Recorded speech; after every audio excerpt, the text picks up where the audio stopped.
nikah itu bagian daripada ibadah. Dan sedangkan yang lain tadi itu hanya urusan dunia, hanya kesenangan dunia.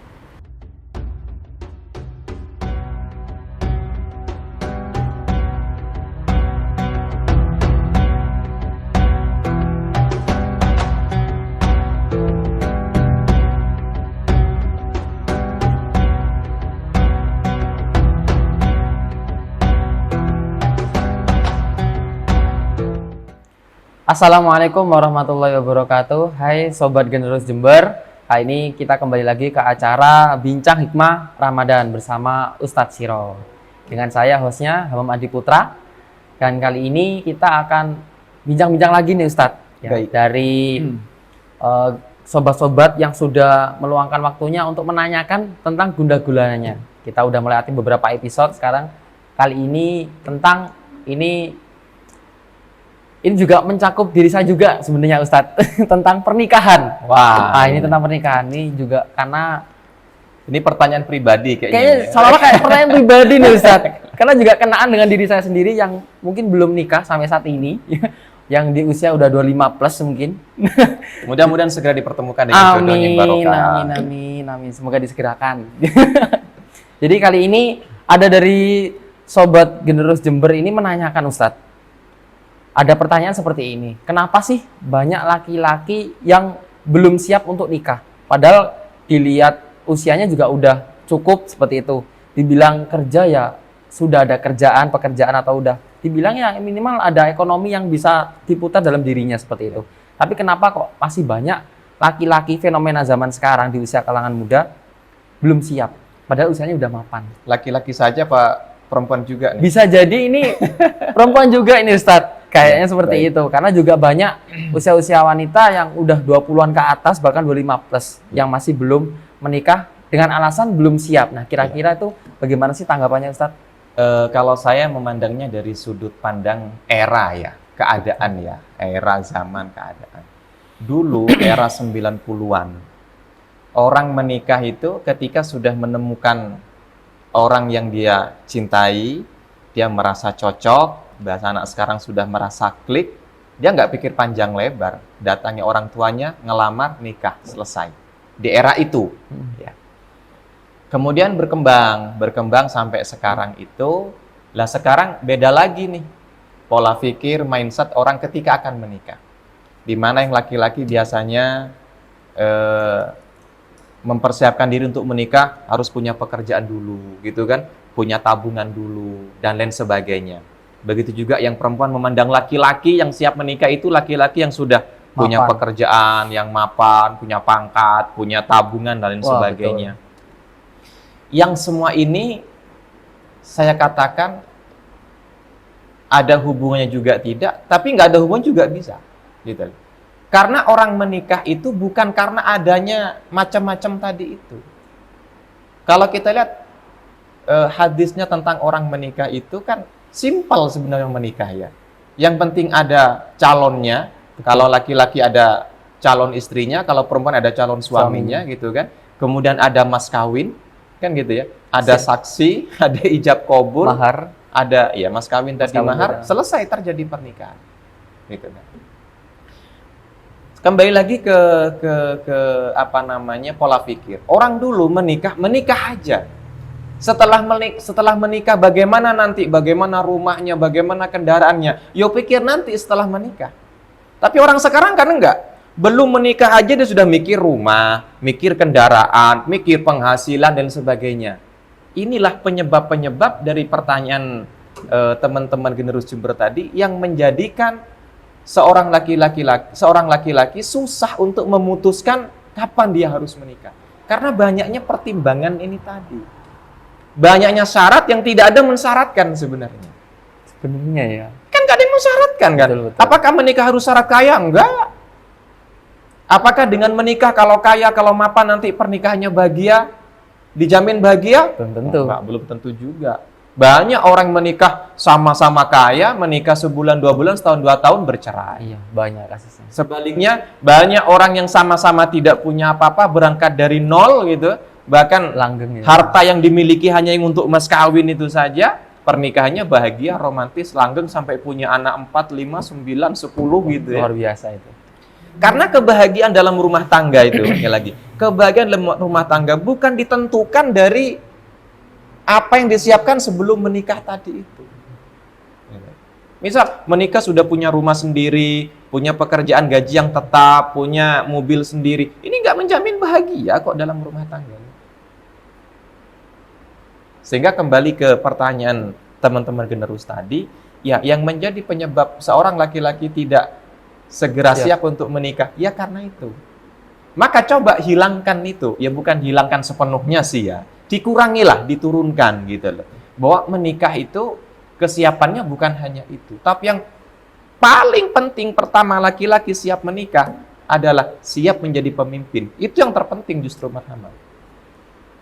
Nah ini yang nggak banyak difikirkan. Yang disiapkan tabungannya, rumahnya, mobilnya.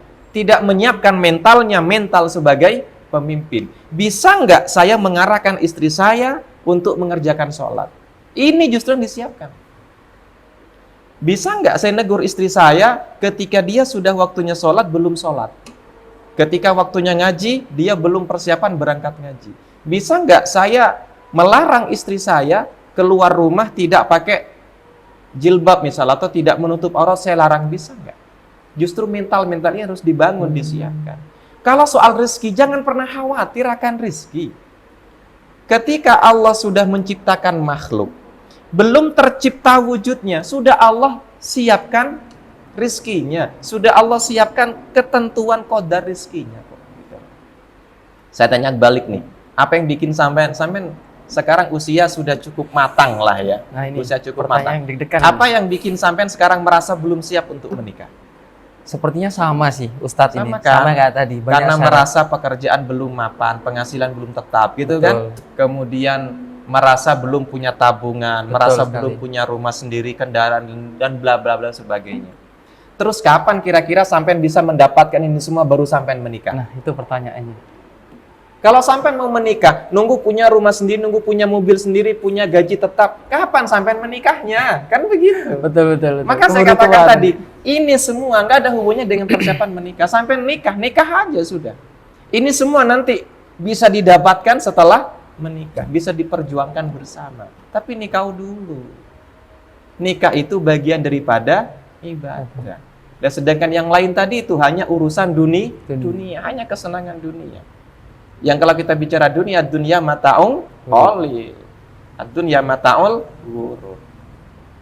Ya kira-kira itu problemnya kenapa sekarang banyak para laki-laki yang masih menjomblo padahal usianya sudah di atas 25, sudah cukup matang, tapi belum menikah itu tadi. Tapi bagi saya pribadi sih bukan hanya itu kadang nggak siapnya. Karena belum menemukan yang klik itu aja. Sampai belum siap karena belum klik aja. Belum yang sudah klik udah toh gitu. Lah gitu. Tapi ini pesannya. Buat sampai pribadi khususnya, umumnya buat teman-teman generasi terus Jember ini. Kata saya tadi itu, siapkan mental menjadi pemimpin rumah tangga.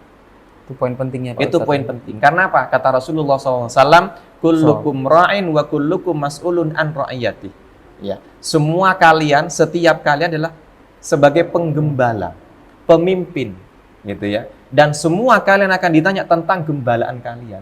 Nanti sampai di akhirat enggak akan dituntut oleh Allah karena enggak mampu membelikan mobil istrinya, enggak akan dituntut. Enggak akan dituntut karena enggak mampu membelikan skincare yang mahal untuk istrinya. Enggak akan dituntut karena belum bisa memberikan rumah yang mewah untuk istrinya, tidak. Tapi sampean akan dituntut oleh Allah ketika istri sampean tidak bisa melaksanakan sholat 5 waktunya dengan baik dan benar serta tertib pada waktu-waktunya. Akan dituntut oleh Allah ketika anak sampean tidak bisa mengerjakan perintah-perintahnya Allah, tidak bisa menjauhi larangan-larangannya Allah. Itu justru. Maka yang saya katakan, yang dipersiapkan justru mental itu.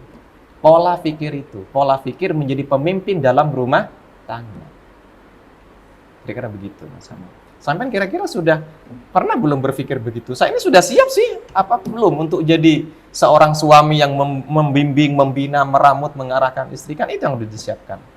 Tapi setidaknya dengan adanya ini, saya lebih terbuka ini Ustaz. Ya, lebih gitu. terbuka. Jadi tadi sama kayak teman-teman sobat generasi ini terkait kenapa aku nggak siap-siap, ya karena banyak syarat-syarat yang kita syaratkan sendiri padahal bukan syarat. Tidak ada yang mensyaratkan. gitu. Padahal yang Dan poin saya terpenting yakin juga mental calon tadi. istrimu tidak memberikan syarat itu. Harus punya mobil, harus punya rumah, gaji harus mewah, tidak. Walaupun ya juga ada sih perempuan Ada, yang tipenya gitu. seperti itu gitu Betul. kan. Tapi kalau tipe perempuan yang ngasih syarat seperti itu ya Tapi secara umum memang harus mental yang perlu dibentuk iya, dulu gitu yang Pak dibentuk Ustadz, dulu ya. lah mental. Mental menjadi seorang pemimpin rumah tangga itu justru yang percuma gaji sampean besar gitu ya, sampean sudah punya rumah, sampean sudah punya mobil dan lain sebagainya. Dalam kehidupan ini sudah mampu semuanya. Tapi sampean nggak punya mental menjadi seorang pemimpin, nggak bisa. Nanti istri sampean melakukan kesalahan yang ada hanya marah-marah, gitu kan? Istri sampean melakukan kesalahan yang ada sampean membencinya, sampean meninggalkannya. Padahal tidak seperti itu sebagai seorang pemimpin, kan begitu. Harusnya bisa menasehati, bisa mengarahkan, bisa membimbing, merangkulkan, itu yang seharusnya dilakukan. Betul. Begitu.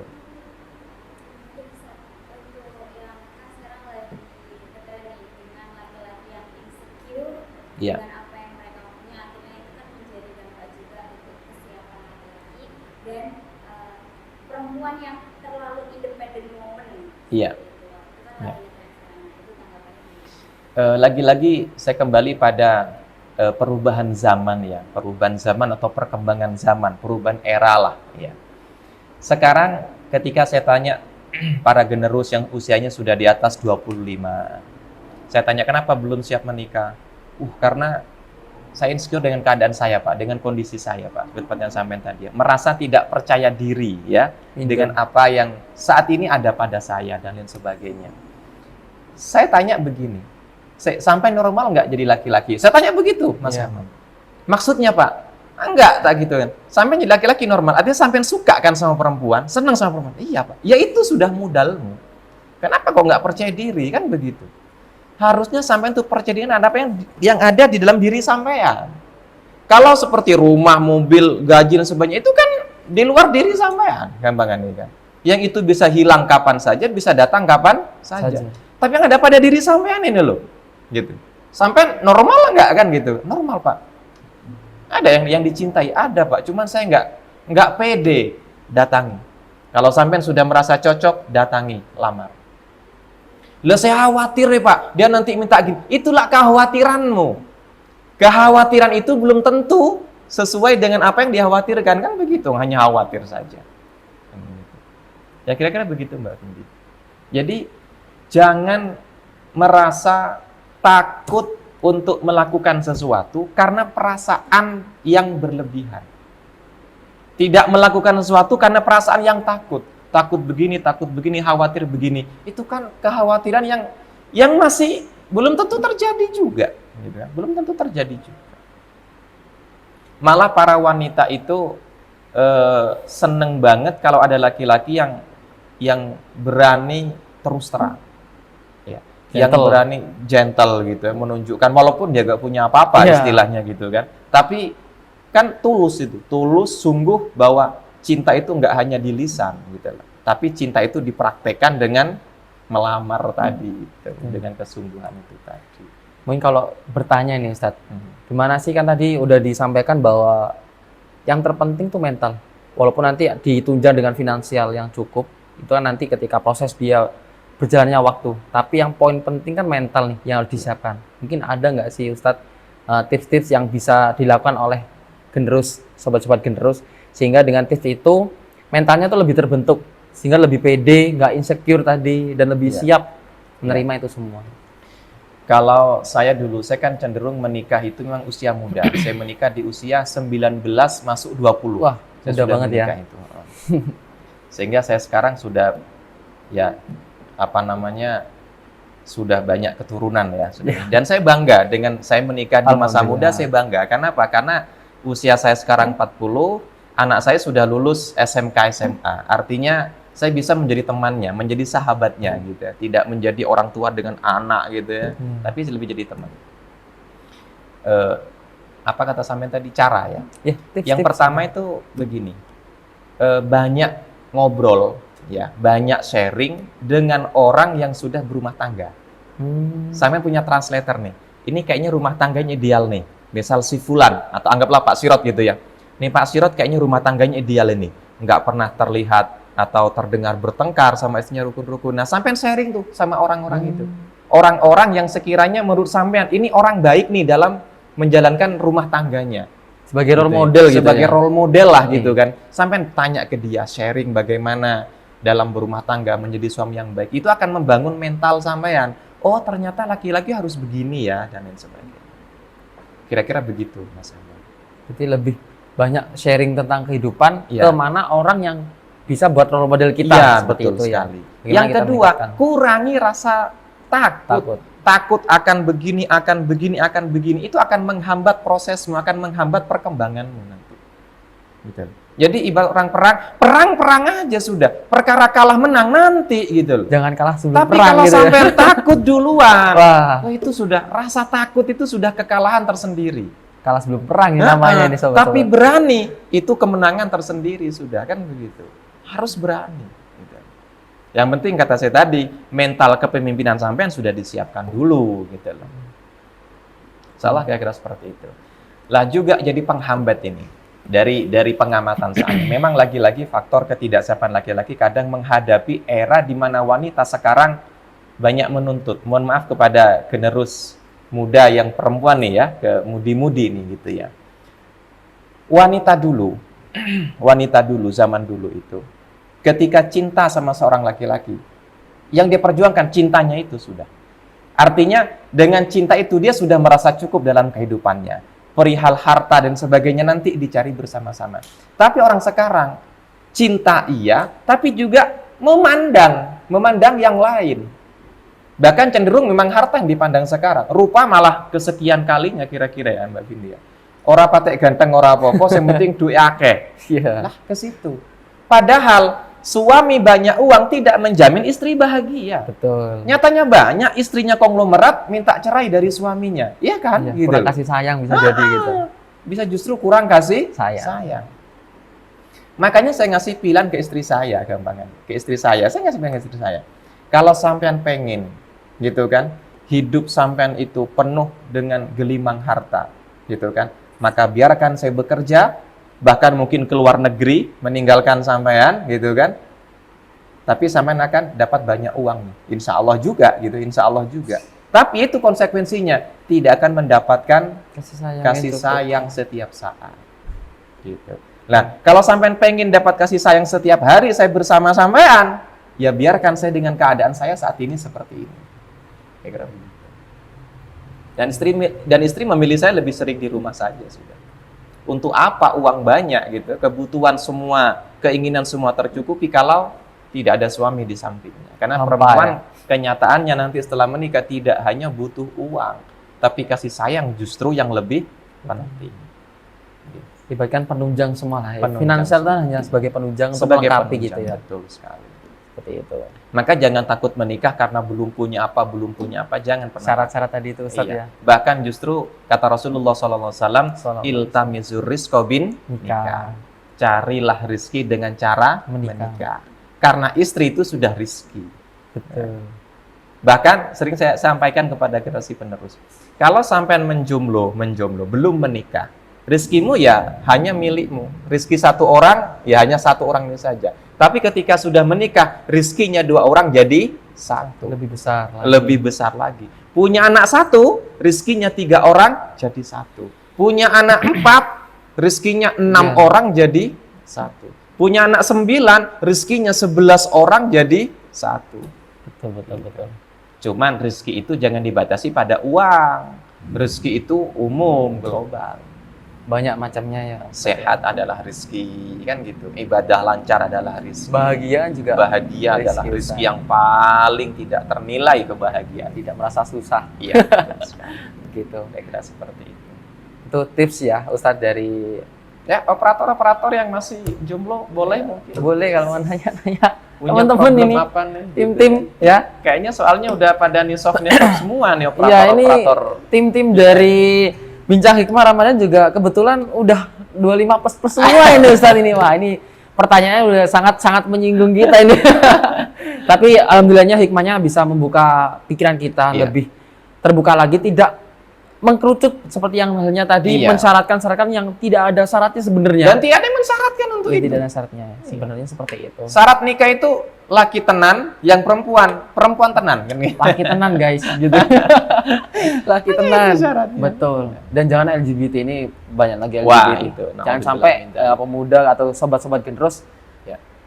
hal tentang LGBT jangan sampai terjadi itu ya terkait jodoh. Kemudian yang selanjutnya nih Ustadz, ada pertanyaan yang ini menurut saya pribadi juga sangat apa ya, bingung untuk menjawabnya karena dua hal yang menurut saya sendiri pribadi itu dua hal yang sama-sama penting dalam hidup. Misalkan saya udah di posisi itu.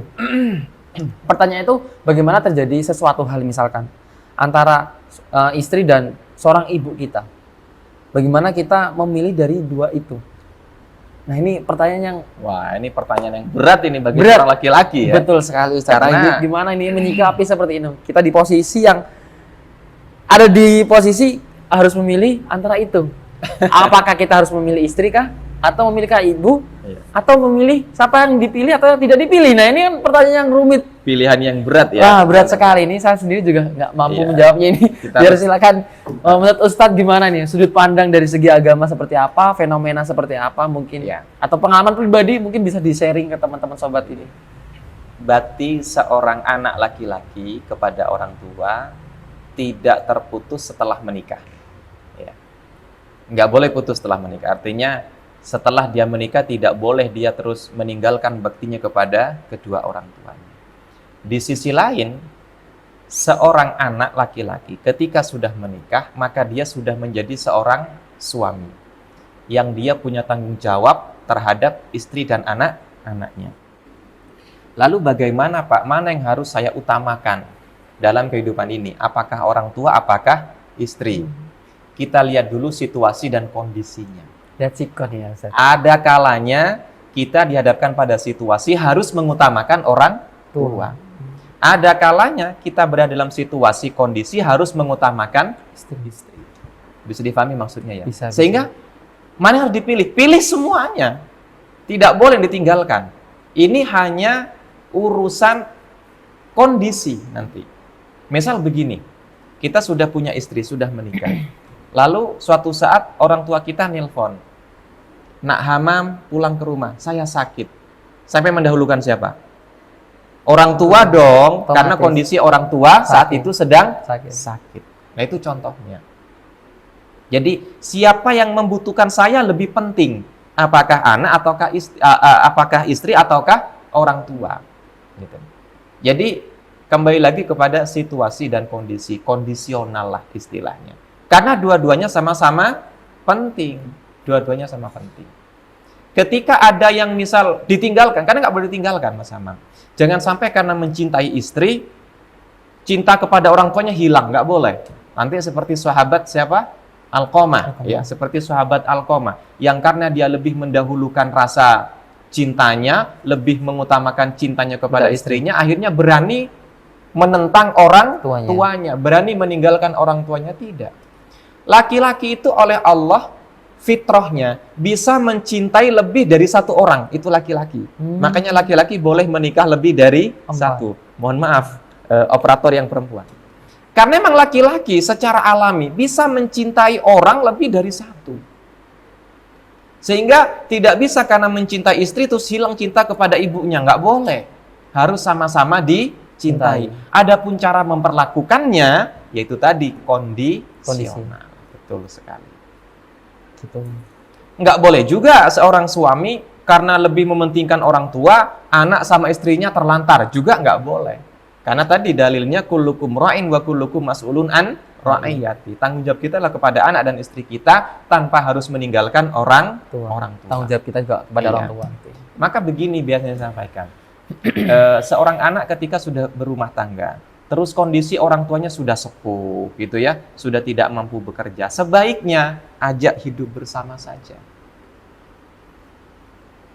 Istrinya diberi pengertian gitu loh. Agar memudahkan saya memberikan kasih sayang pada semuanya, ibu saya atau bapak saya, kedua orang tua saya, kita hidup bersama dalam rumah tangga. Sehingga semua tidak ada yang dikalahkan, kan begitu. Istri tetap mendapat kasih sayang suami, orang tua juga tetap mendapat kasih sayang seorang anak. Tetap mendapatkan bakti dari seorang anak. Saya kira seperti itu.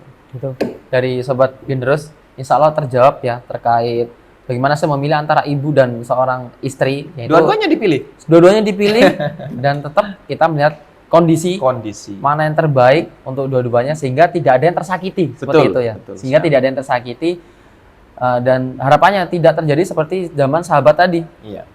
gitu kan.